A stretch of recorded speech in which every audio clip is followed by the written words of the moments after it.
Hello students, कैसे हैं?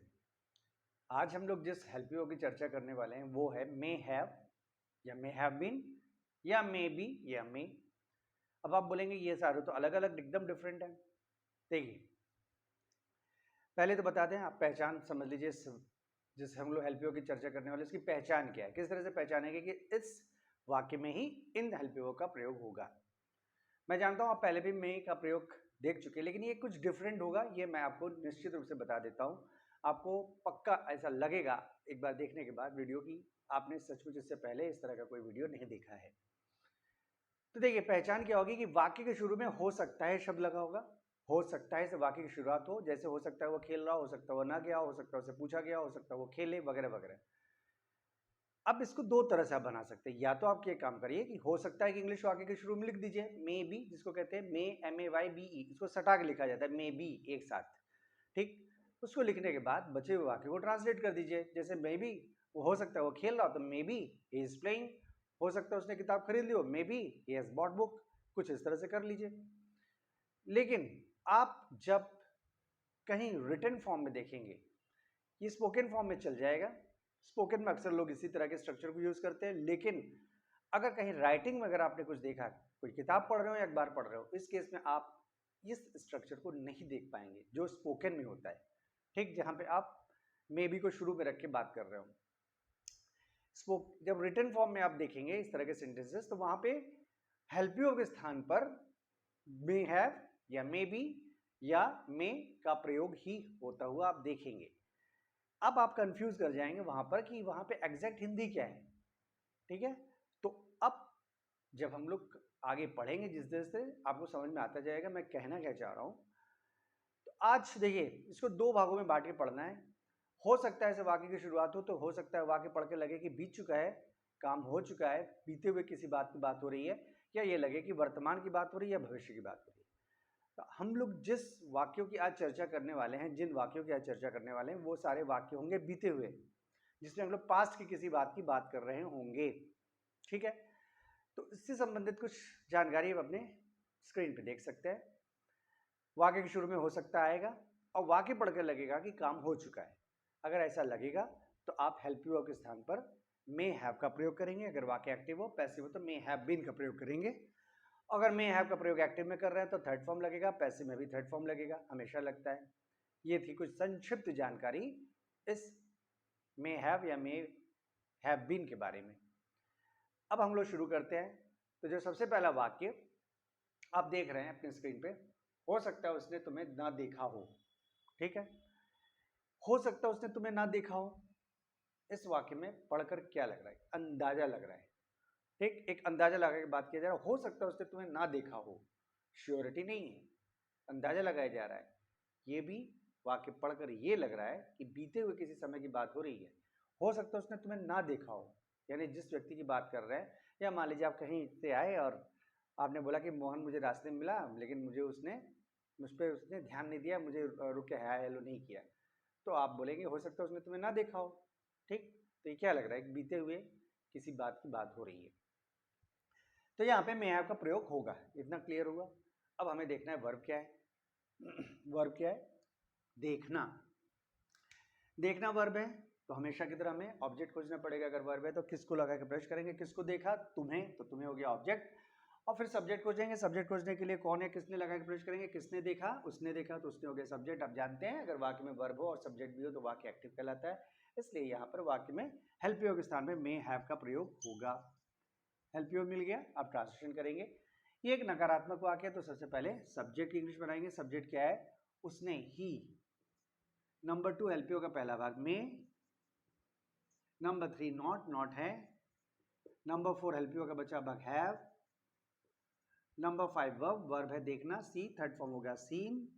Number 6 object, object है तुम्हें, यू। ही में not have seen you.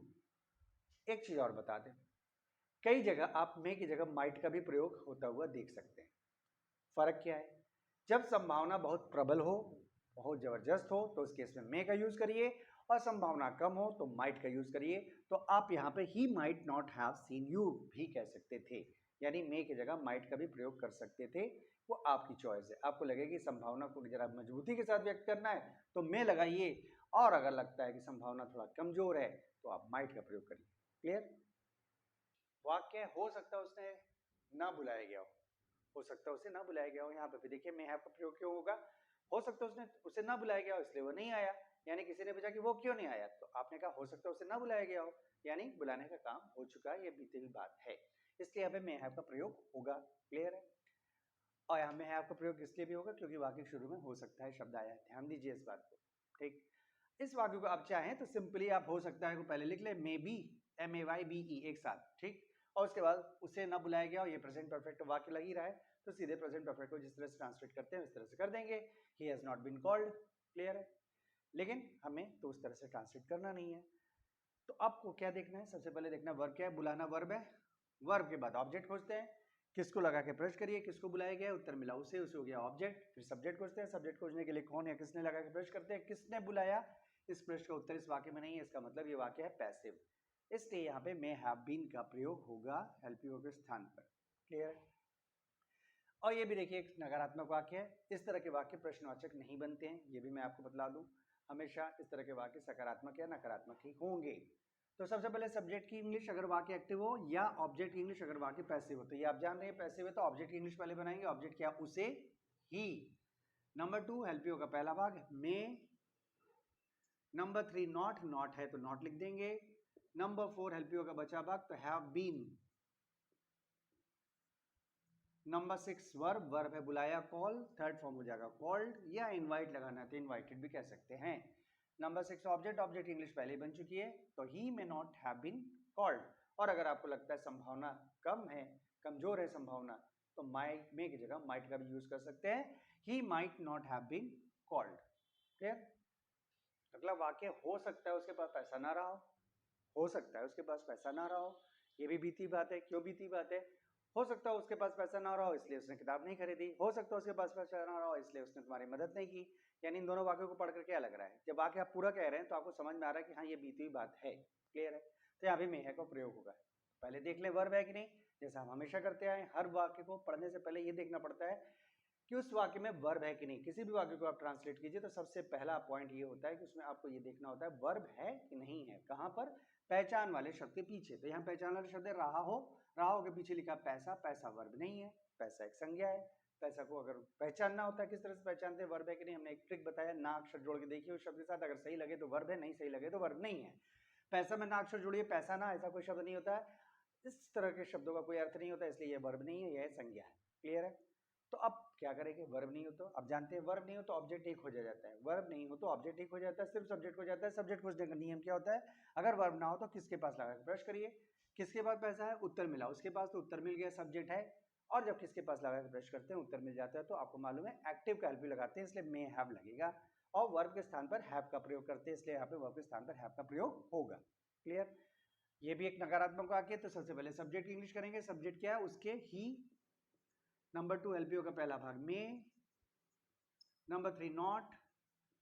Number 4 LPO का बचा भाग हैव। नंबर 5 वर्ब या हैव, यहाँ पे हैव का प्रयोग करना है क्योंकि किसके पास लगा प्रश्न किया तो उत्तर मिला। तो अब आप देखेंगे जब हैव, यहाँ ऑलरेडी हैव लगा है, फिर से एक बार हैव आने वाला है तो वो बदल जाएगा हैड में। क्यों बदल जाएगा हैड में? क्योंकि यहाँ पे मैंने पहले भी बताया है कि अगर वर्ब के स्थान पर हैव का प्रयोग हो रहा हो तो जो हैव है वो खुद अपने आप एक वर्ब हो गया है। तो अगर हैव वर्ब हो गया तो उसका फॉर्म भी होगा, उसका सेकंड फॉर्म, सेकंड और थर्ड फॉर्म क्या होगा, हैड होगा। इसलिए यहाँ पे आपने जब मे हैव का प्रयोग किया है तो मे हैव के साथ तो थर्ड फॉर्म यूज होता ही है। अगर यहाँ पे वर्ब होता है तो आप थर्ड फॉर्म लगाते हैं, लेकिन वर्ब की जगह आप क्या लगा रहे हैं, हैव लगा रहे हैं, तो हैव का थर्ड फॉर्म क्या होगा, हैड होगा, इसलिए हैव का हैड हो गया है। नंबर 6 ऑब्जेक्ट इसमें होता नहीं है और बचा क्या है, या पहचान वाले शब्द के पीछे वाले शब्द, पहचान वाले शब्द के पीछे शब्द है पैसा, money. He may not have had money. और अगर आपको लगता है कि संभावना कम है तो आप क्या करेंगे, माइट का यूज कर सकते हैं, he might not have had money. वाक्य है हो सकता है वो काम में व्यस्त रहा हो सकता है वो काम में व्यस्त रहा हो इसलिए वो नहीं गया, हो सकता है वो काम में व्यस्त रहा हो इसलिए वो तुमसे नहीं मिल पाया। ठीक, इन सब वाक्यों को पढ़कर क्या लग रहा है कि बीते हुई किसी बात की बात हो रही है। क्लियर है? इसलिए यहाँ पे मे हैव का प्रयोग होगा। तो चलिए सबसे पहले देख लेते हैं इसमें वर्ब है कि नहीं। तो रहा हो तो है पहचान वाला शब्द, उसके पीछे लिखा व्यस्त, व्यस्त शब्द वर्ब नहीं है क्योंकि व्यस्त शब्द के साथ ना अक्षर जोड़ के देखिए, व्यस्त ना ऐसा कोई शब्द नहीं होता है, ऐसे किसी शब्द का कोई अर्थ नहीं होता है, इसलिए ये वर्ब नहीं है। तो आप जानते हैं वर्ब नहीं है तो क्या करना है, ऑब्जेक्ट नहीं खोजना है, सिर्फ सब्जेक्ट खोजना है। सब्जेक्ट खोजने के लिए क्या करते हैं, किसके पास लगा के प्रश्न करते हैं, किसके पास व्यस्त है, किसके पास व्यस्त है या किसके पास व्यस्त रहा हो लिखा हो या कुछ भी लिखा हो, उससे कोई फर्क नहीं पड़ता है। आप है या रहा है लगा के प्रश्न करिए, अगर वर्ब है तो रहा है लगा के प्रश्न करिए, नहीं तो है लगा के प्रश्न करिए। किसके पास व्यस्त है, इस प्रश्न का उत्तर नहीं मिलेगा क्योंकि ये प्रश्न ही गलत लग रहा है। किसके पास व्यस्त है तो यानी किसके पास लगा के प्रश्न का उत्तर नहीं मिला। जब किसके पास लगा के प्रश्न का उत्तर ना मिले तो आप समझ जाइए इस वाक्य में पैसिव का हेल्प यू लगेगा, एक्टिव का नहीं। यानी यहाँ पे may have been help you का प्रयोग होगा, लेकिन वर्ब के स्थान पर हैव का प्रयोग बिल्कुल नहीं होगा। जब किसके पास लगा के प्रश्न करने पर उत्तर ना मिले तो समझ जाइए कि हैव का प्रयोग वर्ब के स्थान पर नहीं होगा। क्लियर है? तो हेल्प यू क्या लगेगा, may have been. Help you मिल गया। अब ट्रांसलेशन करेंगे। ये एक नकारात्मक सकारात्मक वाक्य है, तो सबसे पहले सब्जेक्ट इंग्लिश, सब्जेक्ट क्या है वह। अच्छा, अभी तो हम लोगों ने ये पता किया है कि हेल्प यू क्या लगेगा, लेकिन सब्जेक्ट तो खोजा नहीं है। जब किसके पास लगा के प्रश्न करने पर उत्तर ना मिले तो फिर कौन लगा के प्रश्न करना पड़ता है ताकि हमें उत्तर तो मिल जाए, सब्जेक्ट तो मिल जाए। तो कौन व्यस्त है, वह व्यस्त है, तो वह सब्जेक्ट है। क्लियर? तो सबसे पहले सब्जेक्ट इंग्लिश बनाएंगे। सब्जेक्ट क्या है, वह, ही। नंबर 2 हेल्प यू का पहला भाग में। नंबर 3 नॉट, है नहीं, छोड़ देंगे। नंबर 4 हेल्प यू का बचा भाग हैव बीन। नंबर 6 ऑब्जेक्ट या पहचान वाले शब्द के पीछे वाला शब्द, या ऑब्जेक्ट तो होगा नहीं इसलिए पहचान वाले शब्द के पीछे वाला शब्द है व्यस्त, बिजी। और क्या बचा रह गया, काम में, in work. he may have been busy in his work या he might have been busy in work। अगला वाक्य है, हो सकता है कमरे में कोई ना रहा हो सकता है कमरे में कोई ना रहा हो इसलिए कमरा किसी ने नहीं खोला। हो सकता है कमरे में कोई ना रहा हो इसलिए कमरे में रोशनी नहीं थी। ये सब वाक्य पढ़कर लग रहा है बीती हुई बात है। क्लियर है? तो चलिए, इसलिए मैं हैव का प्रयोग होगा। अब देख लेते हैं वर्ब है कि नहीं। रहा हो पहचान वाला शब्द है, उसके पीछे लिखा है कोई शब्द वर्ब नहीं है, क्योंकि कोई शब्द वर्ब नहीं है। इसमें कोई शब्द के साथ ना जोड़ के देखिए, कोई ना ऐसा कोई शब्द होता नहीं है, इसलिए शब्द वर्ब नहीं है। कोई किसी इंसान को हम लोग कह सकते हैं, किसी वस्तु को कह सकते हैं, तो ये कोई शब्द वर्ब नहीं है। क्लियर है? अब वर्ब नहीं तो आपको मालूम है ऑब्जेक्ट नहीं खोजते हैं, सिर्फ सब्जेक्ट खोजते हैं। सब्जेक्ट खोजने के लिए किसके पास लगा के प्रश्न करते हैं, किसके पास कोई है, किसके पास कोई है, उसका उत्तर नहीं मिला। इसका उत्तर नहीं मिला तो मतलब इस वाक्य में भी पैसिव का हेल्प यू लगेगा, मे हैव बीन का प्रयोग होगा।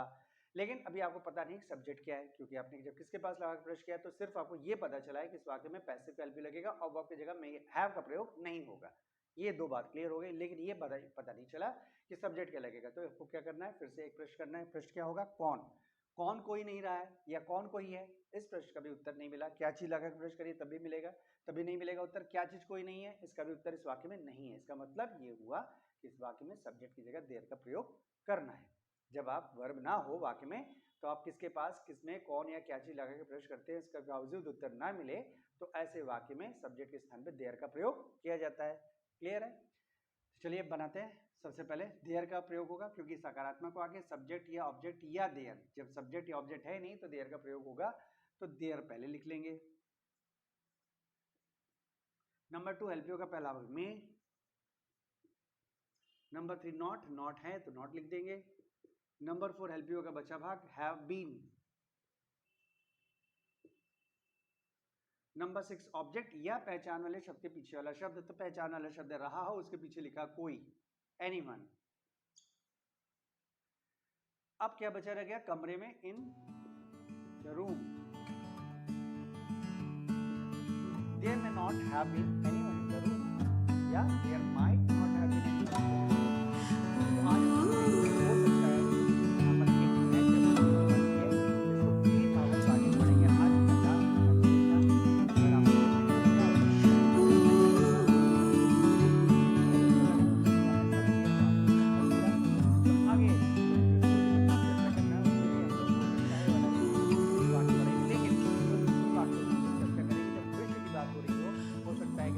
तब क्या करना